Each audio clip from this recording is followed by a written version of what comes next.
Hello అండి. అందరికీ నమస్తే. Welcome back to this is Lavanya YouTube channel. మనలో కొందరికి ప్రతినిత్యం గుడికి వెళ్ళే అలవాటు ఉంటుంది. అలాగే కొందరు కొన్ని పర్వదినాలలో వెళ్ళేవాళ్ళు ఉంటారు. ఓపిక లేనివారు ఇంట్లోనే దీపం పెట్టి దైవజ్ఞానం చేసుకునేవారు ఉంటారు. ఎవరి సానుకూలత వారిది. కానీ మనకి గుడికి వెళ్ళేవాళ్ళు వెళ్ళిన పుణ్యం దక్కాలి అంటే పాటించవలసిన కొన్ని నియమాలు మన పెద్దలు వివరించారు. వాటిని మన శక్తి కొలది కొంతవరకు అయినా పాటించాలన్నది నా అభిప్రాయం.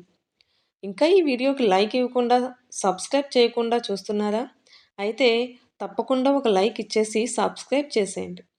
ఇప్పుడు వీడియోలోనికి వెళ్తే, ముందుగా గుడికి వెళ్ళటానికి మనం తలస్నానం చేసి, శుభ్రమైన ఉతికిన వస్త్రాలు, గెంజి పట్టని వస్త్రాలు ధరించి, పూజా సామాగ్రిని సిద్ధం చేసుకుని వెళ్ళాలి. తరువాత మీరు వెళ్ళే గుడిని బట్టి వినాయకుడికి ఒక ప్రదక్షిణ, శివాలయానికి 3 ప్రదక్షిణలు, అమ్మవారి ఆలయానికి 4, విష్ణు స్వరూపాలు అంటే రామాలయం, వెంకటేశ్వర స్వామి గుడులకు 4 ప్రదక్షిణలు, అలాగే మర్రి చెట్టుకైతే 7 ప్రదక్షిణలు చేయాలి. తరువాత గుడిలోనికి ప్రవేశించి దేవుని విగ్రహానికి ముందు పాదాల వద్ద నుండి స్లో మోషన్‌లో శిరస్సు వరకు చూసిన తరువాత ఆపాద మస్తకాన్ని దర్శించి నమస్కరించాలి. ఇప్పుడు మనం ప్రదక్షిణ చేయాలి.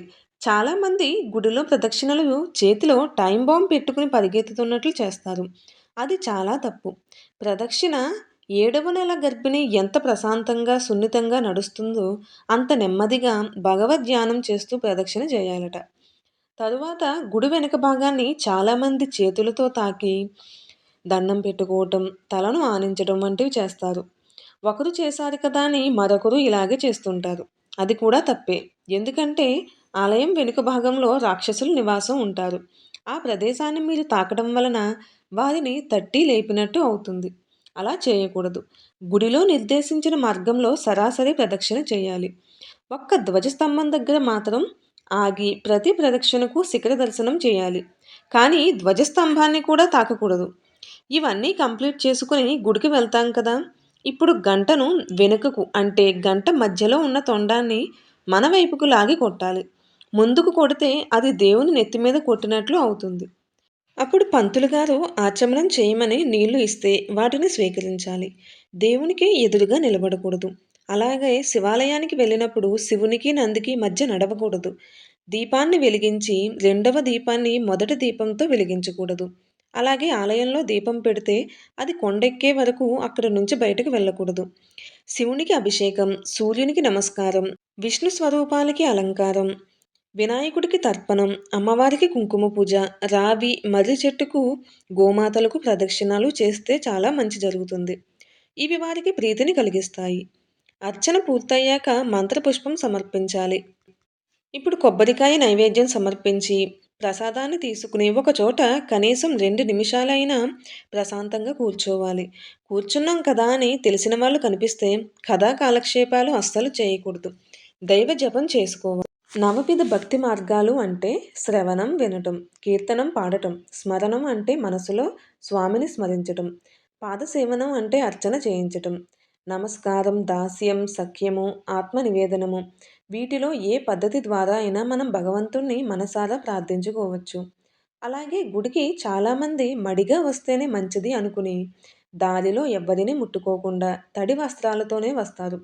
అలా నీరు కారుతున్న వస్త్రాలతో గుడిలోనికి అస్సలు రాకూడదు.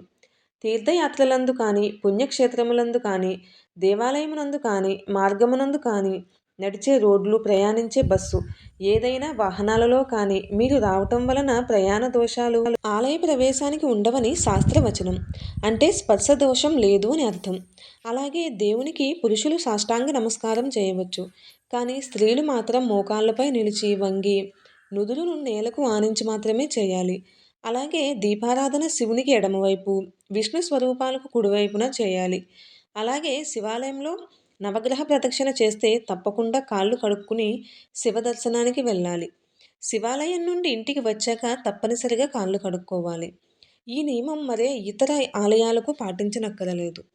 అలాగే కొబ్బరికాయను కొట్టాక పీచు ఉన్న చెక్కను మనం ప్రసాదంగా తీసుకోవాలి.